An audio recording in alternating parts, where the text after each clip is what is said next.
국민 라디오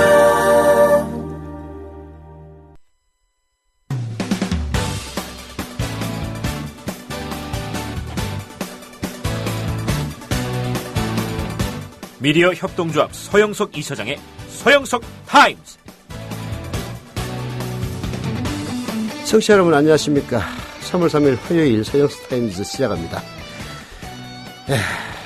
전 아시다시피 서영석입니다.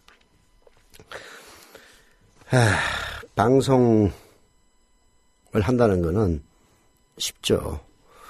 그러나 방송을 하는 사람들을 모아서 하나의 조직을 만들고 그 조직의 역량을 극대화시키는 일은 정말로 어려운 것 같습니다. 저희들은 3월 7일 대의원총회도 예정돼 있고요.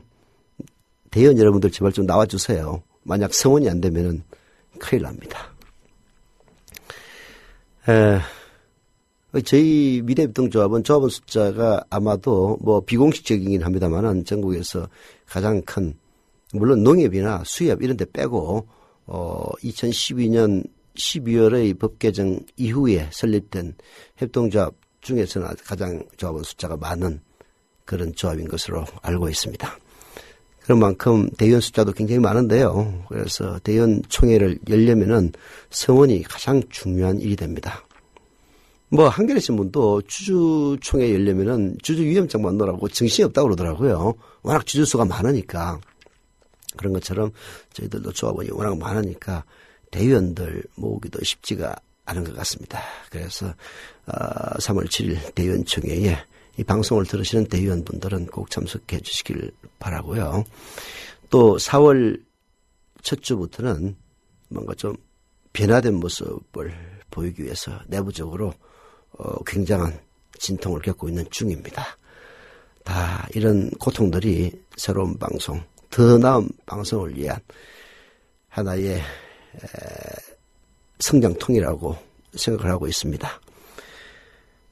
그러다 보니까 제가 제 방송 서영석 타임스에만 또 그렇게 많이 집중할 수 없는 이런 현실. 그래서 제가 사실은 오프닝에 시배를 많이 기울이는 편인데 앞으로 당분간은 오프닝이 좀 부실하더라도 청취자 여러분들 이해해 주시고요. 대신 우리 김혜진 PD가 오피니언 비평 그리고 PD 브리핑 아주 충실하게 잘 만들어오고 있으니까 이를 통해서 저희 논평 그리고 김혜진 PD의 수고 이것을 잘 들어주시기를 부탁을 드리겠습니다. 잠시 광고 듣고 본격적으로 시작하죠. 지상철 조합원 신청 광고입니다. 강화대교 앞에서 개념 부부가 만드는 개념 곰탕 연지연 곰탕. 연지연이란 가마솥의 장작불로 온종일 구워내는 곰탕을 서로 나누어 이어지는 인연이란 뜻입니다. 연지연 곰탕이 민주주의를 열망하는 조합원 여러분과 국민의 건강을 책임지겠습니다. 곰탕 포장 판매는 한 팩 800g에 7,000원이며 7팩 이상은 무료 배송으로 드립니다. 연지연 곰탕은 강화대교 입구에 위치해 있습니다. 단체 주문 예약 및 포장 주문 전화번호는 010-7252-1114, 010-7252-1114, 031-989-9968. 조합원 단체 예약은 10% 할인해드립니다.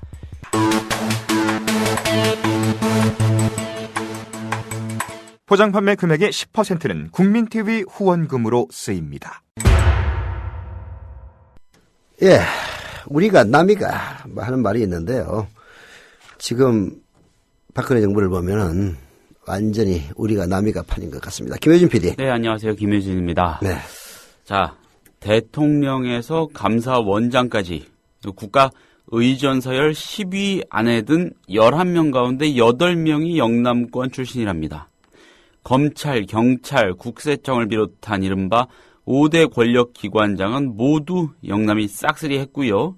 공기업과 준정부기관, 여러 공공기관장도 역시 영남이 일색이라고 합니다. 박근혜 정부 편중 인사의 심각성이 어제 오늘의 일은 아니지만 새정치민주연합이 어제 발표한 현 정부 고위직 인사들의 출신 지역 실태조사 보고서에 나타난 대한민국의 권력지도 이 실상은 아주 참담하다는 그런 지적이 나올 수밖에 없는 그런 현실입니다.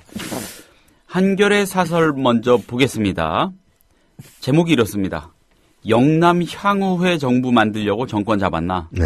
예, 제목 아주 잘 뽑은 것 같습니다. 윗자리가 특정 지역 출신 인사들로 채워지면 네. 밑에 노른자위 자리들도 자연히 그쪽 동네 사람들의 차지가 되는 법이겠죠. 네. 지금 정부 각 부처와 주요 기관들의 핵심 요직에 있는 사람들의 면면을 들여다보면 거의 영남 향후회 수준이라고 해도 지나치지 않다는 겁니다. 그들이 끼리끼리 밀어주고 끌어주면서 축배를 들고 있는 한쪽 편에서는 소외된 지역 사람들의 울분과 원망이 차곡차곡 쌓여간다는 게 한겨레의 지적입니다. 이런 인사의 빛과 그늘 속에서 국가의 통합이며 화합 따위는 아득히 먼 나라 얘기가 되고 말았죠. 네. 박근혜 정부의 편중 인사 특징이 하나는 염치며 체면 따위를 과감히 벗어 던졌다는 점이라고 한겨레는 짚습니다. 예. 과거 정부에서도 편중 인사니 코드 인사니 하는 논란이 있었으나 그래도 형식적 균형이라도 유지하려고 애를 썼죠.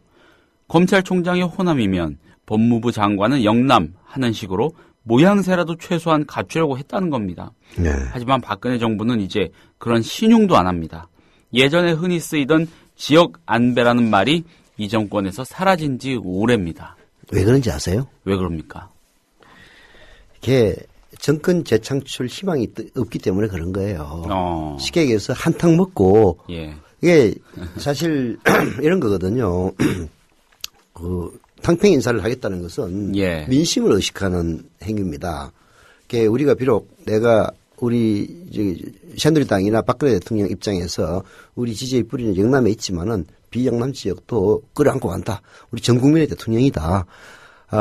라면서 아까 얘기했다시피 뭐 검찰총장이 호남이면은 법무부 장관 영남 이런 식으로 균형을 맞추는 기계적 균형이라도 예, 예. 맞추는 이유는 이제 그게 사실 뭐 영남에서 대통령 뽑아가지고 영남 지역 대통령 하는 건 아니지 않습니까? 예. 거기서 표를 많이 얻었다 손 치더라도 전국의 대통령인데 그렇게 해서 민심을 추스리고 그 다음 정권에게 무사히 물려주기 위해서 나름대로 신용이라도 하는 거거든요. 근데 그걸 포기했다는 건 뭡니까? 이제 정권적 정치 희망이 떨어진 거야. 그래서 있을 때 다 먹자. 이런 식의 난 그렇게 말하자면 이제 비잔치가 벌어진 거죠. 망하기 전에 일단 잔치 벌여서 다 먹고 보자. 그런 의식이 아니라면 이렇게 할 수가 없는 겁니다. 그러니까 저도 의식을 전혀 하지 못했는데 어제 이 보도 보니까는 이거는 뭐 거의 뭐 대한민국이 통째로 영남인 것 같은. 아니 근데 영남 사람만 사느냐고. 그러니까요. 호남도 있고 충청도 있고 강원도 있고 또 수도권은 뭐야 도대체. 그게 참 큰 문제죠. 이렇게 염치를 잃은 정권이라는 게 큰 문제인데 더 큰 문제는 아까 한겨레 신문도 잘 썼더만 예. 윗사람이 왜 윗사람을 따져보느냐면은 예를 들어서 어떤 사람이 영남 사람이 뭐 국세청장이 됐다고 칩시다. 예. 그러면 그 고향이나 그 학교 인맥이 나름대로 득세할 것 아니에요. 대한민국은 그거 어쩔 수가 없는 거거든. 그러면은 그 밑에 있는 데는 더 할 거라고. 그렇잖아요. 위에 꼭대기에는 한 명밖에 없지만은 그 밑에 있는 온갖 조직들은 또 영남이 다 독식하고 있을 것 아닙니까? 영남 향후에도 아니고 도대체 뭐 하자는 건지. 하여튼 이런 식으로 염치 체면 다 팽개치고 오로지 다 먹자라고 나오는 것은 아까 얘기했다시피 망하기 직전에 이 비잔치를 벌이는 그런 모습이라고 해도 과언은 아닙니다. 이렇게 됐다면 이 과정에서요. 네. 호남 출신이라거나 하는 이유로 그러니까 비영남권 지역적인 어떤 카르텔에 들어가지 못했다는 이유로 배제된 사람도 분명히 있을 거란 말이죠. 있는 게 아니라 엄청나게 많은 거지. 이거 관련해서 저는 퍼뜩 떠오르는 게 네. 이정현 최고위원이 호남에서 국회의원 당선됐지 않았습니까? 네. 그러고 나서 한참 호남의 대변인으로서 목소리를 높일 때 호남 인사라는 이유로 인사상의 불이익을 보거나 하면은 내가 모든 걸 동원해서 응징하겠다. 이런 말 했었거든요. 응징을 지금 좀 해주시면 좋겠어요. 정권을 무너뜨려야지. 이정현 얘기대로 하려면 정권 무너뜨려야지. 의전 국가의전서열 10위 안에 든 11명 가운데 8명이 영남권 출신이라며. 그러면은 네. 비영남권이라서 배제된 사람들은 전부 이정현한테 가서 일러주고 이정현은 온 힘을 다해서 다 넘어뜨리면은 국가가 붕괴되는 거지. 그러니까 왜 이런 자리들에 후보군이 이렇게 올라갈 거 아닙니까? 리스트업이 돼가지고 이 중에 분명히 호남이니 뭐 저기 충청이니 강원이니 수도권이니 있었을 거란 말이죠. 다 물먹었다는 건데. 그래도 박정희 때 이러지는 않았어요. 그리고 심지어는 군사정권 때도 안 그랬습니다. 군사정권 때는 자기들이 호남에 지은 원죄가 있으니까 총리는 꼭 호남 출신 시키려고 애를 많이 썼어요. 근데 이제 이 정권은 도대체 다음에 집권을 할 생각이 있는 건지 없는 건지 결국은 많은 회사에 마지막 비찬치 하는 것처럼 그냥 전부 달겨들어가지고 이놈들을 다 뜯어먹자는 그런 모습이거든요, 이거는. 이렇게 말하면 또 따져볼 여지는 생길 것 같아요. 아니, 훌륭한 사람을 뽑다 보니 우연히 그랬다. 이 사람들은 정말 훌륭한 사람이다. 라고 하면 그럴 수도 있겠죠. 그런데 지금까지 현 정권의 인사가 얼마나 비상식적이었고 가장 무능했던 지점이 인사라는 지적을 여기저기서 심지어 보수 언론이고 진보 언론이고 막론하고 하지 않습니까? 그런 가운데 이런 편중된 지역 안배가 드러났기 때문에 할 말이 더 없는 것 같고 바로 이런 맥락에서 경향사설은 또 짚고 있습니다. 네. 한번 이어서 볼게요. 박근혜 정부 영남 편중 너무 심각하다라는 다소 한겨레보다는 조금 드라이한 제목입니다. 네. 인위적인 지역 안배를 하려고 능력과 자질에 따른 적재적소의 인사 원칙을 깨라는 말이 아니라는 거죠. 네. 통합의 가치를 일거에 무력화시킬 만큼 유능한 인재를 등용하는 거라면 문제될 게 없다는 겁니다. 하지만 박근혜 정부 2년 평가에서 국민이나 전문가들이 공히 인사를 최악으로 꼽죠. 실로 지역에 관계없이 최고의 인재를 등용했다면 박근혜 정부의 나락을 재촉한 인사 실패는 벌어지지 않았을 터다. 이런 얘기입니다. 지역에 관계없이 최고의 인재를 언급한 건 박근혜 대통령 본인입니다. 신년 기자회견을 통해서였죠. 그러니까 진짜 가정스럽지 않습니까? 맨날 이 모양이야. 자기 행동은 정반대로 하면서 말로는 완전히 공장님 말씀만 늘어놓는 거야. 지역에 관계없이 최고의 인재를 등용하겠다 해놓고 영남 인사가 11명 중에서 권력 10위 안에 든 11명 가운데 8명이 영남권 출신이라면 아니 그러면은 능력과 관계없이 지역과 관계없이 최고의 능력을 갖춘 사람이 대한민국의 전부 80%가 영남에 살고 있다는 얘기야. 그러니까요. 그럼 나머지 있는 사람들은 전부 그냥 능력도 없고 다 떨어지는 그런 인간들이라는 얘기야? 말 되는 얘기를 해야지. 아니 북한에 대해서 그러잖아요. 우리는 전혀 북한을 음해하고 싶은 생각이 전혀 없다 해놓고 하는 짓거리 보면은 나 진짜 지긋지긋합니다.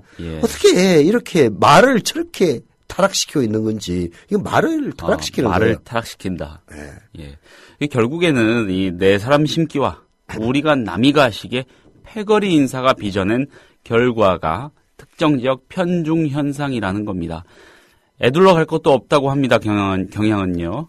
박근혜 대통령의 대선 공약을 빌리자. 이런 겁니다. 자, 박근혜 대통령이 대선 과정에서 했던 말 그대로 읊어보겠습니다. 국민 통합은 말로만 외친다고 이루어지지 않습니다. 제가 대통령이 되면 모든 인사에서 대탕평을 확실하게 할 겁니다.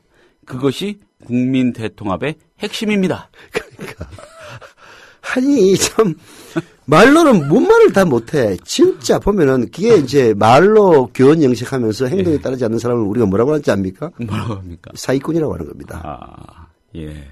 사기꾼이지 이게 무슨 대통령입니까? 아니 말을 하지 말던가. 제가 대통령이 되면요 우리가 다 처먹을 거예요. 꼬아요? 꼬우면 대통령 하세요. 라고 얘기를 했으면은, 지금 하는 행동은 딱 그런 거거든요. 꼬우세요? 대통령 하세요. 내가 다 하잖아요. 그런 건데, 말은, 대통합을 하겠습니다. 말로만 외친다고 되지 않습니다. 진짜 참. 아니, 제가 이 문구를 여기 편집해서 원고에 집어 넣어 놓고도, 내가 어느 문구를 어디에 넣어 놨는지 정확히 기억은 외우고 있지 못하지 않습니까? 그러니까 읽어 내려가다가 저도 당황했어요. 순간이 이게 뭔 소린가 해가지고 이런 말을 했었군요. 진짜. 말로만 외친다고 이루어지지 않는다. 그렇죠. 굉장합니다. 아니, 근데 그렇게 얘기해놓고 행동은 정반대로 하시는 분 아니야. 예, 의전서열 10위 안에 든 11명 중 8명이 영남 출신. 예. 갑자기 이순신 장군이 했다는 이런 말이 생각납니다. 무호남 무국가. 예. 호남 분들 포함해서 네. 충청, 강원, 수도권 이쪽 사람들이 열 좀 받을 그런 소식인 것 같습니다. 그러니까 결국은 제 여러 가지죠. 아까 얘기했다시피 이제 막장 집안에 그냥 빚잔치 한다고 일단 뜯어먹고 보자 하는 그런 심리도 있을 거고. 네. 박근혜 대통령의 입장에서는 이 사람 못 믿는 거예요. 그게 말하자면은 딱 동아리 안에 든 사람들 아니면은 믿지를 못하는 거지. 근데 사실 박근혜 대통령은 뭐 아시다시피 영남 출신이고 그 주변에 있는 사람들이 뭐 이정현 최고위원 호남 출신이라는 게 오히려 뉴스가 될 만큼 전부 나머지는 영남 일색이기 때문에 이정현 최고위원이 호남 출신이라서 각광을 받은 것 아닙니까? 그럼 주변에 있는 사람들이 다 그런 인간들인데 다른 사람 못 믿고 어떻게 하겠습니까? 결국 그 인간 쓸 수밖에 없는 거고 결국은 정권에 대한 자신감이 떨어지고 그래서 믿을 사람은 그야말로 내 품 안에 들어있는 사람밖에 없다라는 심리가 우선 영남 편중을 낳았을 것이고요.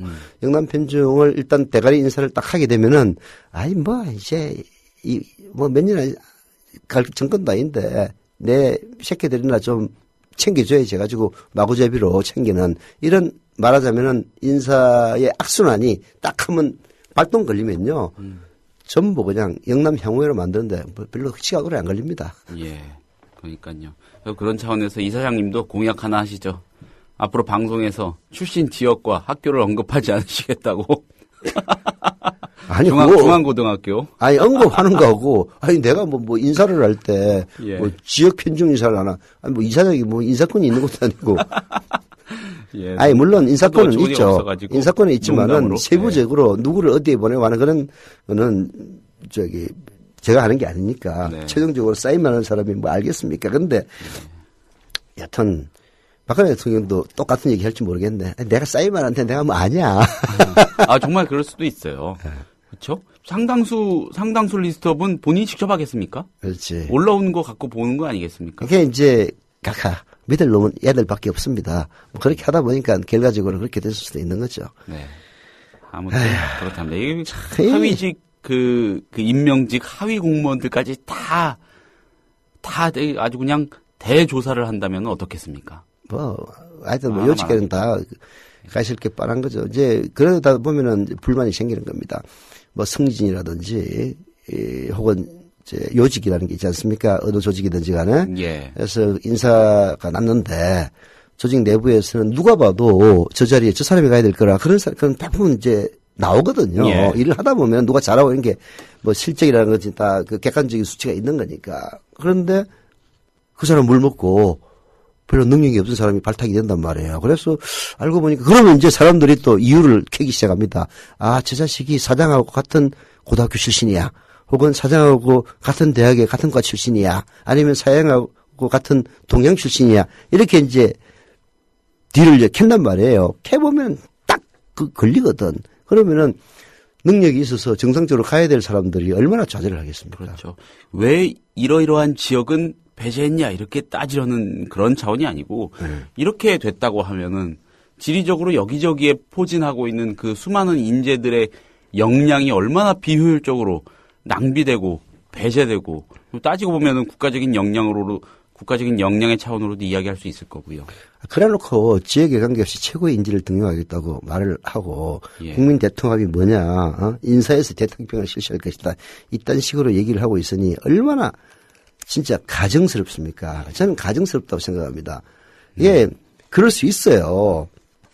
아니, 뭐, 미국은 뭐, 역관제라 해가지고 대통령이 되면은 우리나라도 뭐 그렇긴 합니다만은 자기 친구들 뭐 주영 대사 시키고 대통령 친구들 정해져 있습니다. 예.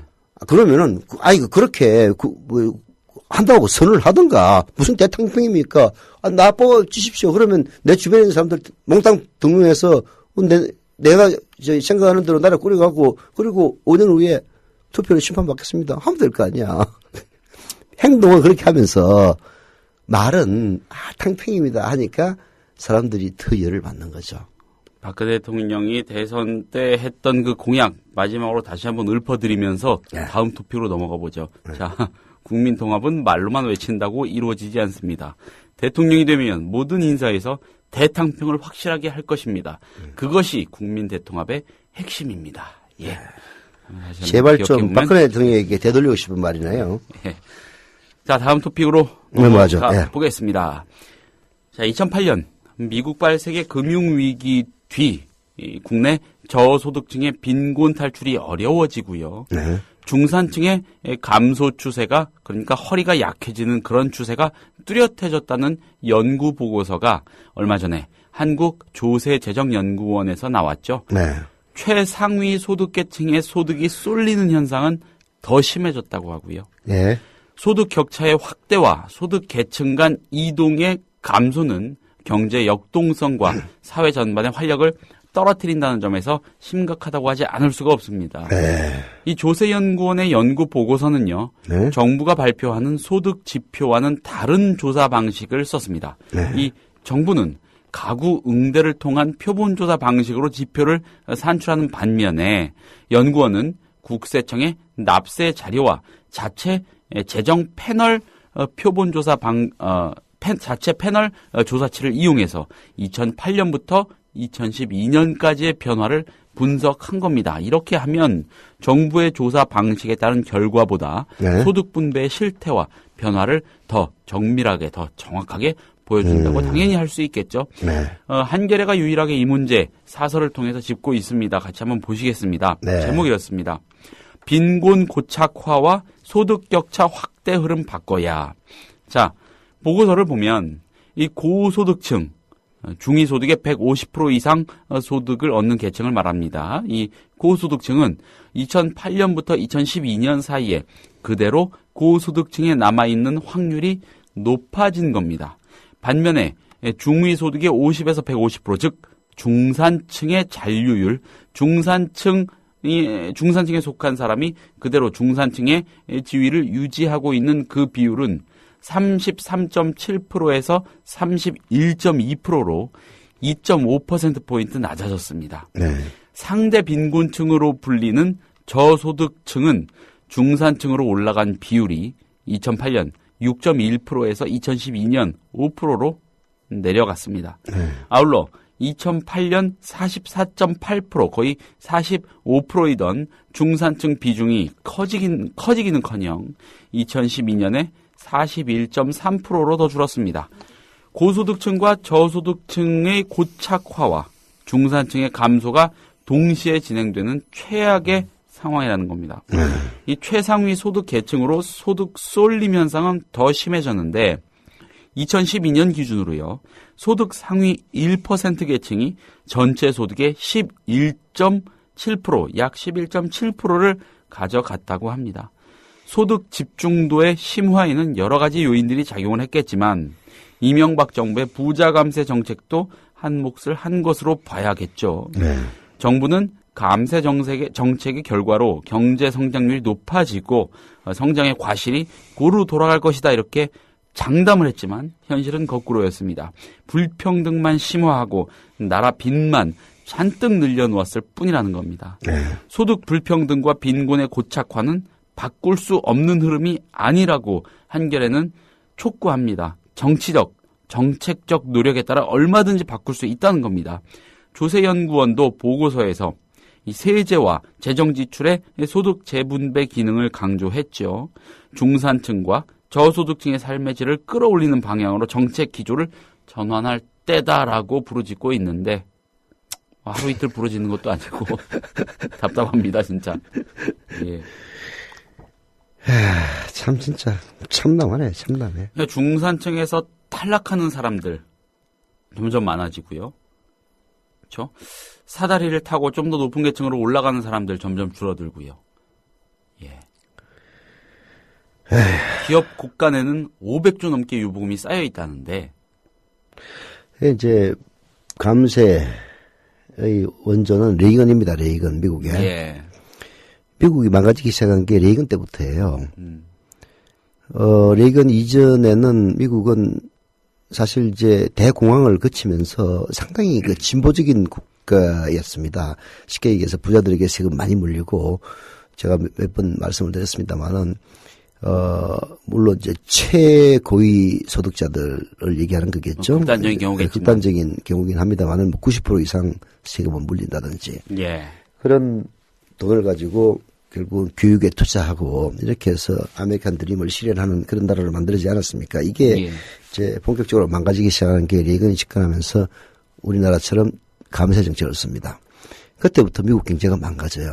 이게 사실 레이건의 감세에 대해서 조금만 더 연구를 했더라면은 절대로 이명박의 감세 정책은 나올 수가 없는 거죠. 그럼 왜 그럼 이명박이 감세 정책을 썼겠어? 말은 감세하면 경제 성장을 높아지고 그 트리클 다운이라 해가지고 맨날 쓰는 말 있어요. 예. 위가 넘치면 물이 흘러 넘쳐가지고 밑에 있는 사람들도 좋아진다. 까라는 얘기지 진짜. 그야말로 뭐 까라는 얘기입니다. 왜 그렇게 했겠어요? 이게 자기가 그 감세 정책의 혜택을 받을 수 있는 사람, 받을 수 있는 계층, 자기 친구들, 예. 자기 하여튼 그룹, 그 이익이 아니라면 왜 그렇게 했겠습니까? 그렇잖아요. 아니, 중산층이 더 튼튼해지고 저소득층이 소득이 늘어나면 국가 전체적으로 이득이 되는데, 부를 갖다가 아까 상위 1%가 전체 한 명이 100명 중에서 한 명이 10명의 몫을 가져간다는 얘기거든. 11명의 몫을 가져가는구만. 11.7%니까. 예. 거의 12명 몫을 가져가는 거거든요. 그 한 명이 자기가 섞여 있으니까 그렇게 하는 걸 거 아니에요. 나라야 망가지건 말건. 사실 레이건도 마찬가지였습니다. 그때 당시 공화당 정부가 쉽게 얘기해서 부자들을 대변하는 그런 정부였기 때문에 명분은 트리클다운 효과였어요. 그때도. 부자들에게 세금 깎아주면 돈 팍팍팍 써가지고 그거 다 소비가 진작되고 할 거 아니냐. 그 때문에 미국이 굉장히 망가지기 시작해가지고 지금까지 허덕이고 있는 겁니다. 미국은 군사력이 없으면 진짜 삼류 국가예요, 지금은. 그나마 오바마가 이제 저소득층을 위한 지금 마지막 발버둥을 치고 있지만. 예. 결국 우리도 지금 그 길을 걷고 있는 겁니다. 이명박의 감세정책 때문에 지금 사실은 이런 현상이 벌어지고 이런 정권이 계속된다면은 이 정책 기준을 그대로 갈 수밖에 없는 거예요. 그러면 어떻게 되겠습니까? 미래가. 지금은 100명 중에 한 명이 12명 몫을 가져가지만은 아마 이런 추세가 계속된다면은 한 명이 30명 몫을 가져가고 한 명이 나중에는 99명 몫을 가져갈지도 모릅니다. 그래서 남은 한 개를 가지고 99명이 다투는 그런 일이 그게 바로 옛날 중세 봉건제의 귀족들과 서민들 관계예요. 그래서 뭐가 일어났습니까? 프랑스 대혁명이 일어났잖아요. 저 같은 사람은 언제 이 중산층 한번 들어가 볼까? 그러니까, 한결이가 그대로 제대로 잘 표현했네. 예. 소득 불평등과 빈곤 고착은 바꿀 수 없는 흐름이 아니에요. 쉽게 얘기해서 올바른 정권이 들어서가지고 정책적으로 혹은 법적으로 보완을 하고 예산을 적절하게 분배하면은 저소득층이나 중산층이 훨씬 더 활기를 띨 수가 있습니다. 그리고 궁극적으로는 부자들에게도 그게 더 이익이에요. 쉽게 얘기해서 기업들, 아니 진짜 슈퍼 글로벌이 돼가지고 전 세계에서 물건 팔아먹는 사실 우리나라에서는 유일하게 삼성전자 딱 하나입니다. 휴대폰. 현대도 뭐 우리나라에서야 껍적대지 외국 나가면은 아시아 가보세요. 일본차 외에 찾아보기가 어렵습니다. 일본차와 한국차의 격차라는 거는 어마어마해요. 우리가 자존심 때문에 한국차가 미국에서 어느 정도 뭐 깃발 날린다고 그냥 자가발전 마스터베이션 하는 건데 결국은 글로벌로 지금 혜택을 보고 있는 유일한 기업은 삼성밖에 없고 나머지는 결국은 국내에서 누군가가 물건을 사주지 않으면은 기업이 제대로 돌아갈 수 없는 그런 상황 아닙니까? 근데 그런 식으로 이 대가리가 다 가져가 버리니까 구매력이 푹 떨어지니까 당연히 소비가 진작될 리가 없는 거죠. 그래서 정책을 바꿔서 정책적 노력을 해서 저소득 계층이 더 튼튼해지고 중산층의 숫자가 늘어나면은 결국은 소비자가 늘어나니까 기업도 혜택을 본단 말이에요. 그렇지 않습니까? 그래서 그거는 제대로 된 정권을 선택하고 물론 우리나라 새누리당 못지않게 새정치민주연합도 보수적인 정당 맞습니다. 그러나 새누리당은 바꿀 수 없는 정당이라면 새정치민주연합은 바꿀 수 있는 가능성이라도 있는 정당이에요. 그래서 정권을 바꿔서 모자라는 점은 국민들이 채찍질을 해가지고 정책을 바꾸고 그리고 이러한 소득 불평등을 완화시켜 나가야만 합니다. 네. 아니 뭐 정권 바뀐다고 해서 내한테 좋을 게 뭐가 있어? 솔직한 얘기로. 정권 바뀌어가지고 국민 TV가 뭐 덕을 보면은 그때 내가 국민 TV에 있나? 난 뭐 인기제인 사람이고 그때는 어디 나가가지고 국민 TV 맨달 11,000원씩 요즘 2만 2천원씩 낸다마는 내는 조합은 바뀐 건 아니에요. 이게 잘 된다고 해서 저한테 돌아오는 거는 정신적인 위로 외에는 없습니다. 참 생각 잘해야 돼요. 진짜 이번이 마지막 기회라고 생각합니다. 네. 암담한 그런 통계를 바탕으로 한 사설 한번 다음 들여다봤습니다. 네. 자, 다음 토픽으로 넘어가겠습니다. 네. 김영란법 얘기, 안 할 수 없겠죠. 네. 여야가 어젯밤에 부정청탁 및 금품 등 수수 금지 법안, 이른바 김영란법에 대한 이견을 해소하고요. 오늘 네. 국회에서 오후 2시죠? 통과시키기로 했습니다. 네. 여야는 이 법이 적용되는 공직자 등의 가족 범위, 요게 아주 첨예한 쟁점이었죠. 가족 범위를 민법이 정한 가족 전체로 할 거냐, 그러지 않고 조금 축소할 거냐, 요게 쟁점이었는데 요걸 배우자로 한정시키기로 합의를 했습니다. 이제 나쁜 공직자들은 이제 앞으로 자녀들을 활용하겠구만. 저도 그 말씀 드리려고 했는데 아무튼 그랬습니다. 뭐 네. 이 민법이 정한 가족까지로 하면은 뭐 최대 2천만 명을 넘는다. 적용 대상이 뭐 거의 국민 2명 중 1명이 여기 법에 해당한다. 뭐 이런 얘기가 있지 않았습니까? 네. 전 국민이 포함되면 어때? 부정적인 청탁 금지하고 금품 수수하는 건데. 그렇잖아요. 그렇죠. 그래서 아무튼 이렇게 함으로써 한 3,400만 명 정도가 포함되지 않겠느냐. 이런 또 분석이 나오더라고요. 아무튼 공직자가 대가성이 없는 돈을 받았더라도 그 주고받은 돈의 액수가 100만 원을 넘기면 무조건 처벌입니다. 만약에 100만 원이 안 되면 대가성 여부를 따져서 대가성이 인정될 때 벌금을 매기는 식이죠. 네. 또 관혼상제에 부조하는 행위는 대통령령으로 규율하고요. 위반자에 대한 과태료는 3권 분립 원칙에 따라 법원이 부과하기로 했습니다. 네. 여야가 법안의 입법 취지와 사회 관행을 절충해 이런 합의를 도출함에 따라서 3년 가까이 끌어온 김영란법의 마침내 입법화의 길이 열렸습니다. 자, 제가 중앙일보 사설을 한번 골라왔습니다. 중앙일보 사설이 이 김영란법에 대해서 여야의 합의에 대해서 굉장히 비판적으로 다뤘는데 이 비판적으로 다룬 사설을 비판적으로 또다시 바라보면서 한번 얘기를 이어가 보면 어떨까 해서 골라봤습니다. 뭐 그 나름대로 가치가 있는 것일 테니까요. 일단 봅시다. 예. 자, 현실 도외시한 김영란법 우려한다는 게 중앙일보 사설의 제목입니다. 네.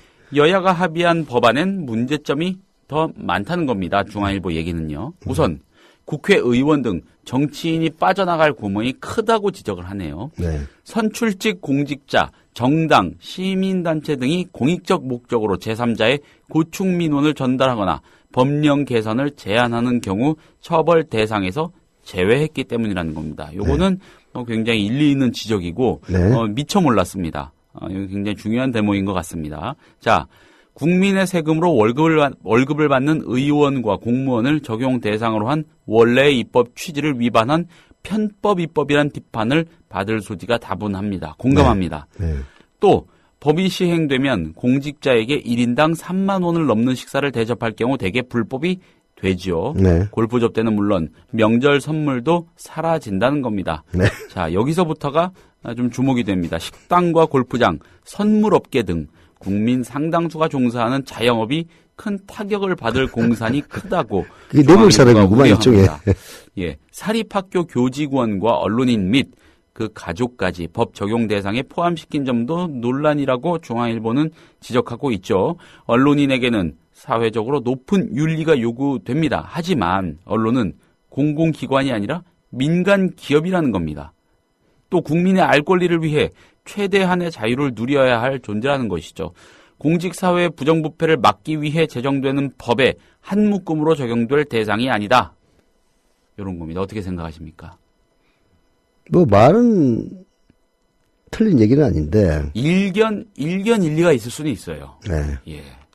그런데 언론은 공공기관이 아니라 민간기업이라는 이 논리, 팩트가 맞죠. 언론사는 민간기업이 맞는데 글쎄요, 뭐 사실상 공공기관으로서의 지위를 누리거나 유지하고 있지 않느냐는 그런 인식이 국민들 사이엔 더 짙지 않을까라는 생각을 전 뭐 개인적으로 해보고요. 네.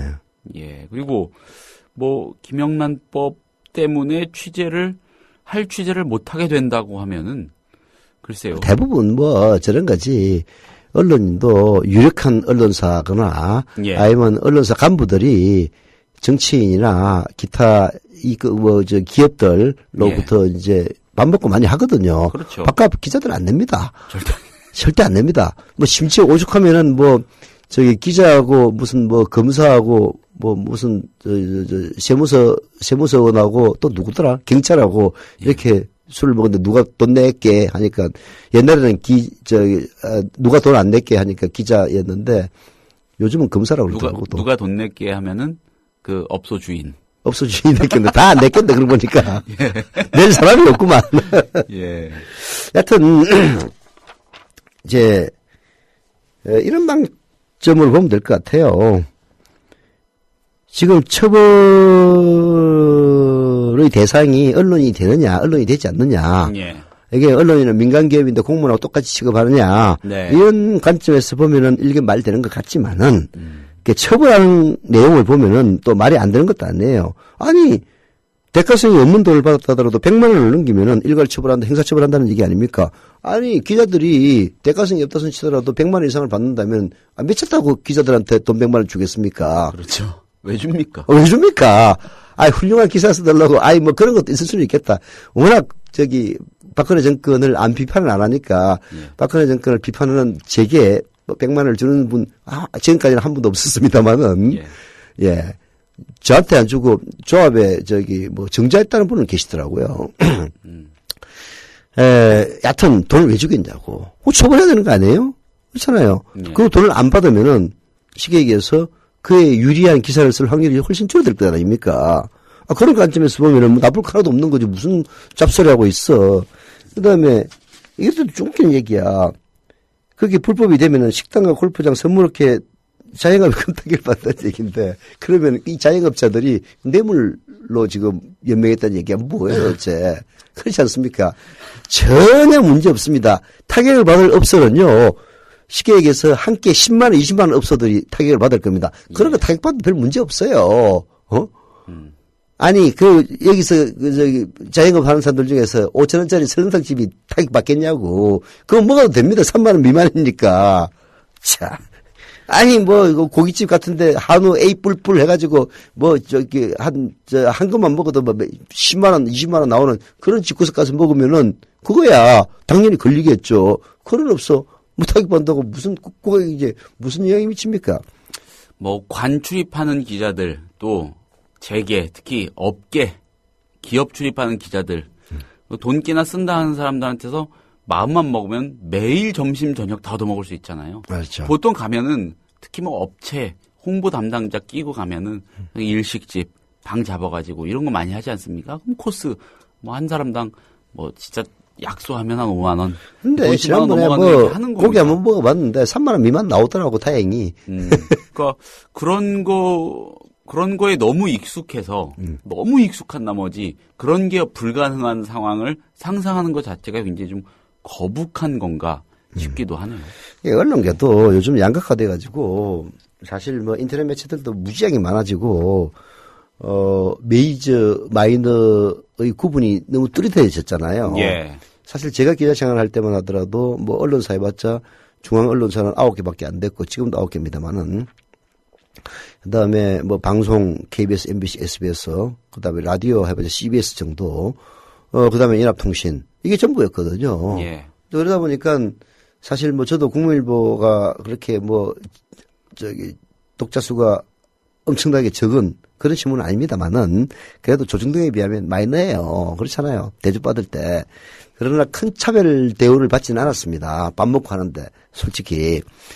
근데 이제 요즘은 전혀 달라졌죠. 워낙 언론사 수가 많아지고 특히 인터넷 언론사 같은 경우에는 5명 정도 되는 그런 언론사들 무지하게 많지 않습니까? 그러다 보니까 이제 이른바 언론계도 양극화해가지고 상층부에 있는 그런 언론사들은 접대도 좀 받고 하는데 하층에 있는 그런 언론사들은 제발 나 좀 접대 좀 해줘. 그런 사람들도 있단 말이에요. 이게 이런 양극화가 돼 있기 때문에 오히려 규제를 해야 될 필요가 있는 거죠. 그렇지 않습니까? 그렇죠. 개소리라는 닉네임을 쓰시는 우리 청취자께서 개소리 닉네임을 읽은 겁니다. 죄송합니다. 자, 100만 원 주면 처벌받는다면 99만 원 주면 됩니다라고 하셨는데 요거 조금 오류가 있습니다. 이게 잘 올려주셨습니다. 그러니까 99만 100만 원 미만이지 않습니까? 네. 이런 경우에는 100만 원 미만인 경우에는 네. 대가성을 따집니다. 네. 대가성이 인정이 되면은 벌금을 매깁니다. 그렇죠. 그의 수배에 해당하는 그게 이번 김영란법의 핵심 요소 가운데 하나입니다. 과태료라고 되어 있던데 벌금이 아니고? 과태료, 과태료와 벌금은 차이가 큽니다. 과태료 2배에서 5배에 이르는 과태료입니다. 아니, 사실 벌금을 해야 돼. 왜냐하면은 벌금은 안 내면은 바로 지명소외됩니다. 벌금은. 과태료는 좀 누르고 있다가 늦게는 과태료는 가산될 뿐이죠. 가산될 뿐이지. 뭐 죽을 때까지 안 돼도 돼요. 뭐 자기 재산 있으면 이제 압류 들어오겠지. 근데 나처럼 가진 거 아무것도 없는 사람은 금낼 건 없어. 자, 그리고 나사님이 서 이사장의 뇌물 대신 조합원이 되어 조합금 내면 뇌물인가요? 아닙니다. 그건 뇌물 아니지. 당연히. 많이 내주시면 좋습니다. 전혀 아닙니다. 아무 걱정 안 하셔도 됩니다. 걱정을 하지 개인에 마시고. 대한 대가성을 따지는 거기 때문에. 다시 한번 열심히 하겠습니다. 잘 부탁드립니다. 아, 진짜 질문이 아주 예리해요. 아주 예리한 질문이어가지고 예리합니다. 제가 그냥 넘어갈 수가 없어가지고 한번 소개를 해봤고 더불어서 설명까지 한번 드려봤습니다. 다음 코너로 넘어가 볼까요? 네, 넘어갑시다. 지금 여러분께서는 관록의 정치기자 서영석 미디어 협동조합 이사장이 진행하는 서영석 타임즈와 함께하고 계십니다. PD 브리핑 시간입니다. 김혜진 PD, 오늘 주제는 뭡니까? 네, 오늘 PD 브리핑의 키워드는요. 갤럭시와 대한민국입니다. 갤럭시. 갤럭시와 대한민국. 자, 오늘 본론으로 들어가기 전에요. 어제 석간신문들의 기사, 문구, 제목 몇 가지 소개를 좀 해보겠습니다. 이게 민망하실 텐데 한번 일단 들어보시기 바랍니다. 자, OS 빼고 온리 삼성. 디자인, 퍼포먼스, 편리성, 와우. 올 뉴 갤럭시. 이름 빼곤 다 바꿨다. 세계 최고 수준. 이상 문화일보입니다. 문화일보 제목이에요? 이거 뭐 완전 삼성일보구만. 네. 갤럭시 일보대. 네, 그리고 더 있습니다. 네. 대한민국이 세계 첨단의 엣지를 움직인 날. 글로벌 탄성이 터졌다. 인류의 폰을 뒤엎다. 삼성발 감동혁명. 6번 놀랐다. 갤을 깨버린 갤. 석간 경제지인 아시아경제 기사. 아시아경제면 우리 김효진 PD 옛날에 있던 데 아니야. 제가 여기 참 근데 아이 뭐 목구멍이 포도청이지. 사실은 사실이니까요. 목구멍이 포도청이라고 봐야지.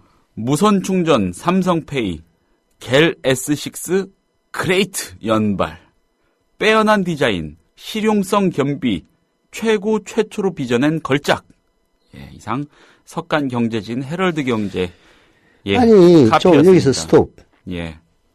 아니 뭐 갤럭시 6에 대한 기사인 것 같은데 갤럭시 6가 훌륭할 수도 있죠. 근데 아니 우리 김효진 기자 아시아경제 있었다니까 물어보는데 도대체 어떻게 하면 이런 제목이 나올 수가 있습니까? 아무리 훌륭한 거라도 기자로서 최소한의 자존심이라는 게 있는 건데 이건 뭐 거의 뭐 홍보 전단 수준 아니야. 어제 석간 신문들은 정말 삼성 기관지죠 다. 이게 어떻게 나올까요? 저도 모르겠습니다. 아니 난 그게 제일 궁금한 게 그래서 1번 광고 때문이다. 광고 때문이겠죠. 광고 때문이다. 그렇지 않을까요? 2번 김영란법 때문이다. 김영란법 때문이다. 그러니까 뭐 누군지 모르겠지만은 뭐 좀 삼성에서 뭐 어떻게 접대라도 좀 받았나? 아이 그런 냄새가 풀풀풀 풍기잖아요. 삼성이야 뭐 기자들 관리 뭐 엄청 이제 삼성 관리 함부로 못해. 뭐 아니지. 삼성 관리가 아니고 삼성이 기자들 관리를 확실하게 해왔죠. 뭐 근데 나름의 방법을 또 구사하지 않겠습니까? 아니 근데 또 이거 이 법 적용이 1년 6개월 뭐 어쩌고 유보. 내년 추석 이후쯤에 되지 않을까 뭐 이렇게 보면 될 것 같아요. 현재 상황상. 맞죠? 1년 6개월 뒤에. 유예죠. 그죠? 그때까지는 계도 기간이고. 그러니까 그때까지 그냥 이것도 잘 봐달라. 아니 막장이니까 온팡 뜯어 먹어야 되겠네. 온팡 해 먹어야겠다. 알겠습니다. 이번 아무튼 영남 잔치 벌이는 것처럼 삼성 잔치 벌여야 되겠구만. 이들 언론사를 이렇게 비판하는 건 정말 그냥 그 나름의 그 건강한 비판입니다. 이 회사를 신란하고 또 이들 회사의 구성원들을 비난하는 게 아닙니다. 이게 또 이렇게 하면서 또 나름대로 일궈온 그런 재정적인 그런 걸 바탕으로 좋은 회사로 거듭나는 것도 중요한 문제입니다. 여기서 일하는 기자들은 좀 너무 고생 심하잖아. 많으니까, 예, 그거는 별개로 아무튼 그럼에도 불구하고 너무 자극적이어가지고 골라봤고, 편의성 와우, 글로벌 탄성, 쿠웨이트 연발. 오늘 조간신문 기사 제목도 경제지 중심으로 좀 살펴보겠습니다. 네. 세계를 홀린 갤럭시 S6 써보니 0.7초 만에 카메라 앱 열리고 10분 충전하니 4시간 걷든 매일경제입니다. 자, 이재용폰 대역전 예감 세련됐다, 뛰어나다, 반응 좋다. 한국경제 갤럭시 S6 소비자 눈높이 맞추고 상상 그 이상을 담아 세계와 통하다. 머니투데이. 예. 세계가 놀란 갤럭시 S6 동아일보입니다. 예. 뭐 다 똑같습니다. 어제 석간들은 왜 이렇게 일제히 이렇게 카피를 자극적으로 뽑았는고 하니 이게 석간용 보도 내용이었습니다. 그리고 그에 이어서 조간들이 후발로 보도한 거죠. 그나마 종합 일간지들은 좀 더한데 뭐 큰 틀에서 비슷하고요. 오늘자 조간 이 메이저라고 하는 경제지들도 어쩔 수가 없습니다. 어떻게 들으셨는지 모르겠습니다. 자, 짐작들을 하셨을 겁니다. 이 삼성전자가 현지 시간으로 어제 스페인 바르셀로나 컨벤션 센터에서 올 뉴 갤럭시라는 주제로 이 갤럭시 S6와 S6 엣지 언팩 행사, 즉 공개 행사를 가졌습니다. 이 소식을 다룬 기사들의 제목입니다. 어제 우리 시간으로 아침에 타전이 되어온 기사들이니까 석간들이 일제히 먼저 이렇게 순항하는 기사를 쓰고 조간들이 오늘 다룬 거죠. 이 기자들도 거기다 현지에 갔나? 그렇죠. 대거 갔죠. 지금 뭐 자기 돈으로 갔나? 여기 제가 언급한 그 기사들은 거의 다 이제 현지에서 타전한 자기 겁니다. 돈으로 갔겠지. 아이, 기자들 제가 알기로 자존심이 있지. 제가 알기로 언론사도 일부 부담을 합니다. 공식적으로 부담을 좀 하는데 가서 뭐 이렇게 서로 정을 나누는 과정에서 정을 나눕니까? 예, 뭐 또 있겠죠. 예. 뭐 여기까지만 하겠습니다. 자, 아무리 세계 시장에서 경쟁하는 우리나라 회사의 제품이라고는 하지만은 이런 식으로 대놓고 찬양 일색으로 지면을 채우는 현실은 굉장히 민망하고 또 씁쓸합니다. 이 삼성전자를 담당하는 기자들이 대거 스페인으로 출장을 가서 바르셀로나발 기사를 쏟아내고 있는데 뭐 각종 매체, 인터넷 기사까지 모두 합치면은요 우리 언론의 갤럭시 찬양 이건 뭐 눈살을 찌푸리게 만드는 정도를 넘어서 이건 좀 진짜 아니지 않나라는 생각을 하게 합니다. 물론 하루 이틀 얘기는 아니지만 말입니다. 자, 삼성이 자랑하고 우리 언론이 숭앙에 맞지 않는 이번 갤럭시 모델의 특징 뭐 그 자체로만 보자면은 분명히 앞서 나가는 것 같긴 합니다.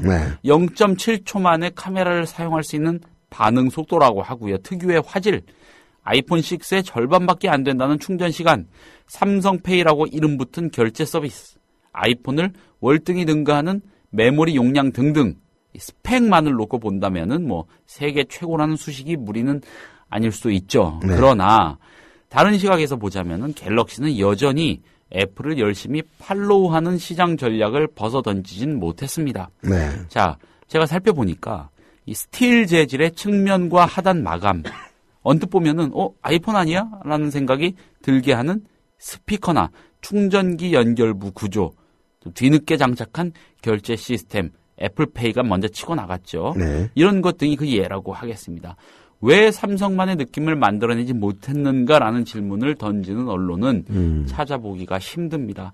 그렇다면은 갤럭시의 위용이라는 게 모든 언론이 일제히 낯간지러운 찬양을 쏟아낼 만큼 대단하기만 한가? 요거를 좀 따져봐야겠습니다. 관심 있는 분들은 이미 아시겠지만 갤럭시의 지난해 성적표는 사실 초라하기 그지없습니다. 글로벌 시장조사 기관인 스트래티지 애널리틱스에 따르면은요, 지난해 4분기 스마트폰 시장은 그야말로 애플의 독점 구도였습니다. 애플은 아이폰 6의 인기에 힘입어서 분기 최대 매출 점유율을 기록했죠. 무려 48.9%였습니다. 이에 반해서 삼성의 점유율은 17.2%로 애플의 3분의 1 수준에 그쳤습니다. 4분기만 그랬던 게 아닙니다. 연간 매출 점유율에서도 삼성은 25.1%, 애플은 37.6%였습니다.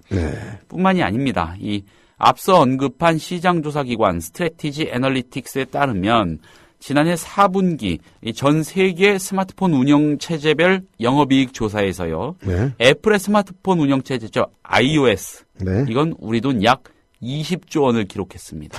영업이익이요. 예, 재작년 같은 기간보다 무려 7조 7천억 원이 늘어난 수치입니다. 놀라운 건 iOS의 시장 점유율입니다. 네. 이 운영체제가 시장에 침투해서 잡은 자리는 전체의 14.8%에 불과합니다.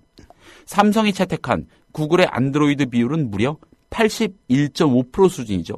그럼에도 불구하고 안드로이드를 채택한 삼성전자, LG전자 등의 스마트폰 제조사들은 애플의 10% 선에 해당하는 영업이익을 올리는데 그친 겁니다. 네.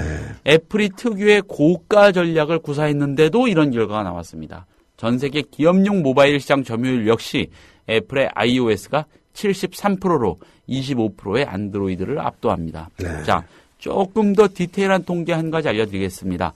앞에서 이 전 세계 차원의 매출이나 영업이익 비중을 전해드렸는데 네. 이 세계 각종 전자업체의 진검승부가 벌어지는 시장, 미국 시장이죠. 이 미국 시장에서의 상황도 한번 짚어보려는 겁니다. 네. 삼성전자 이미 다국적 기업입니다. 사실 우리나라 안에서만의 실적은 큰 의미가 없습니다. 미국 시장조사기관 CIRP에 따르면은 네. 지난해 4분기 애플의 미국 시장 스마트폰 점유율은 50%를 기록했고요. 삼성전자는 약 반토막인 26%를 기록했습니다. 삼성전자가요, 6년 만에 임금 동결을 결정한 것이 최근 이어진 스마트폰 영업 부진과 이에 따른 불안감이 작용한 결과라는 분석, 무리는 아닙니다. 우리 언론이 이구동성으로 신격화하는 삼성과 삼성 스마트폰의 이면에 자리 잡은 실상이 그렇다는 얘기입니다. 물론 삼성이 이번에 내놓은 갤럭시 S6와 S6 엣지의 스펙이 사상 최고, 세계 최고라고 하니까 뭐 이 기종의 출시를 기점으로 시장 상황이 어느 정도 요동칠 수도 있겠죠. 그렇지만 획기적인 변화가 있을 것으로 쉽게 예상하기는 어렵습니다. 어렵습니다. 삼성은요, 갤럭시 S 시리즈를 내놓을 때마다 각종 최초의 스펙을 탑재해서 기술적으로 승부를 보려고 했죠. 쉽게 말해서 뭐 S5나 노트 시리즈 같은 게 스펙이 안 좋아서 고전한 게 아니었다는 얘기입니다. 네. 1년의 상황을 접하면서 문득 드는 생각은요. 삼성에 대한 우리 언론의 상업적 의존도가 이토록 높았던가라는 겁니다. 삼성이 광고나 협찬 집행 안 하면 당장 먹고 사는 게 어려워질 언론사가 태반이라는 거 잘 압니다. 그러니 그거 지적해서 뭐해라고 하실 수도 있겠습니다만 아무리 곱씹어도 이런 상황이 씁쓸하다는 인상은 지울 수가 없습니다. 우리가 하면 되지. 예. 우리는 삼성 광고 하나도 안 받잖아. 그렇죠. 자, 언론으로 하여금 이렇게 대놓고 자사 제품을 찬양하게 만드는 삼성이 과연 정치나 사회, 문화 파트의 다른 기사에는 영향을 하나도 미치지 않을까? 당연히 엄청난 영향을 미칠 텐데 그게 대체 어느 정도일까라는 생각도 자연스럽게 해볼 수가 있겠습니다. 우리 언론들의 갤럭시 찬양은 그래서 참 여러 가지 생각을 하게 합니다. 아무리 다국적 기업이라고는 하지만 삼성은 여전히 대한민국을 이끄는 기업인 게 사실입니다. 대한민국 국민이라면 그 누구도 삼성이 애플 앞에서 거꾸러져서 쇠락해 가기를 바라지 않을 겁니다. 저 역시 마찬가지고요. 거꾸로 생각하면은 삼성에 이토록 철저하게 길들어버린 우리 언론이 장기적으로 삼성의 독이 되지는 않을까라는 고민도 무리는 아닐 겁니다. 아이, 훌륭한 오늘의 브리핑이야. 브리핑은 여기까지입니다. 예. 뭐 경제 문제에 대해서 한가라서 내가 별로 할 말은 없는데. 예. 참 그래요. 뭐 사실 먹고 사는 점이 중요하다. 그래서 뭐 우리가 직장 다니면서 직장 상사가 그야말로 지랄 발광을 해도 예. 사표 안 내고 다니는 거는 마누라 뭐 애들 뭐 유치원 뭐 학원비 이것 때문에 이제 그만 못 두는 것처럼 대한민국의 언론사들도 삼성 광고에 목을 매다 보니까 이제 그렇다 뭐 그렇게 해석이야 가능하죠. 예. 그래도 이게 물론 아까 우리 김효진 PD가 지적했다시피 삼성 S6가 뭐 훌륭한 제품일 수가 있고 예. 또 삼성으로서는 특히 이제 S5 예. 노트 3가 상당히 고전 면치 못했잖아요. 예. 그래서 그 뭔가 반전을 시키기 위해서 대대적인 언론 플레이를 한다. 뭐 그런 차원에서 이렇게 이해가 안 가는 바는 아닙니다. 그 삼성으로서는 어쩔 수가 없는 거죠. 예. 그런데 문제는 언론입니다. 언론. 아니 최소한의 자존심이 있어야지. 아니 그 우리가 저기 어디 정치부에서 기사를 쓸 때도 이제 정당 출입을 하다 보면은 그 정당하고 친하게 지내게 됩니다. 예. 그래서 비판하기가 나중에는 좀 끌끌어져요. 왜냐하면 대변인하고 맨날 같이 술 먹고 밥 먹고 그리고 매일 출근하면 얼굴 봐야 되는데 그렇죠. 너희 새끼하고 요걸 쓰라는 게 참 쉽지는 않습니다. 그렇다 하더라도 기자의 자존심이 존재하기 때문에 예. 뭔가를 긁는 혹은 비판적인 대목 그런 대목을 언급을 하고 지나가거든요. 근데 지금 삼성에 대한 우리 언론들의 보도, 물론 제가 뭐 언론 기사 내부 세세히 보지는 않았습니다만은 네. 제목으로 미뤄보건데 이거는 진짜 언론으로서의 최소한의 이 자존심이나 혹은 최소한의 뭔가 공정성, 객관성을 저버린 그런 그야말로 쓰레기 보도가 아닌가 하는 그런 느낌이 들어서 참 걱정이 많이 됩니다. 예. 돈에 이렇게 목매인다면 다른 문제는 안 그렇겠냐고. 삼성이 옛날 엑스파일 나왔던 것도 그 얘기 아니에요. 예. 뭐 해외에서 비자금 조성해가지고 어디다 뿌렸겠습니까? 검찰, 경찰, 법원 다 뿌려가지고 결국은 저기 돈 몇 푼 안 내고 상속한 거 아닙니까? 그럼 삼성은 장사 잘한 거지. 상속세 수조 내는 것보다도 그거 몇 푼 쓰고 상속세 얼마 안 내는 게 더 낫다고 생각할 거 아니에요. 내부적으로는 만세에 부르고 있을지도 몰라. 그러니까 크게 놀아난 대한민국은 어떻게 된다는 얘기입니까? 언론사도 정신 차려야 됩니다. 예. 이런 보도라도 할 수 있는 게 솔직히 얘기해서 김효진 PD가 우리가 삼성에 매달 한 2억 원씩 광고 받는다고 생각해 보세요. 아이 참지. 내가 그럴 거야. 발제 안 합니다. 돈의 노예가 돼서는 안 됩니다. 네. 네. 네, 오늘 서영석 타임스는 여기서 마치겠습니다. 감사합니다. 내일 아침 같은 시각에 다시 뵙겠습니다. 미디어 협동조합 2015년 정기 총회. 미디어 협동조합은 정관에 따라 2015년 정기 총회를 3월 7일 토요일 낮 1시 서울 지하철 강남역 4번 출구 인근에 있는 비트비 빌딩 3층 비트캠프에서 개최합니다. 정관과 규약 개정, 2014년 결산 보고서, 감사 보고서, 사업 계획서 및 수입 지출 예산서의 보고와 승인 등을 하게 되는 이 자리에는 대의원 본인의 출석이 필요합니다. 대리 출석은 불가능합니다. 자세한 총회 보고사항은 미디어 협동조합 홈페이지 조합 공지사항란에 있습니다. 이 실황은 국민라디오를 통해 생중계됩니다. 3월 7일 토요일 낮 1시 서울 지하철 강남역 4번 출구 인근에 있는 비트빌 빌딩 3층 비트캠프에서 있을 미디어 협동조합 2015년 정기 총회. 대의원 여러분 전원의 참석을 바랍니다.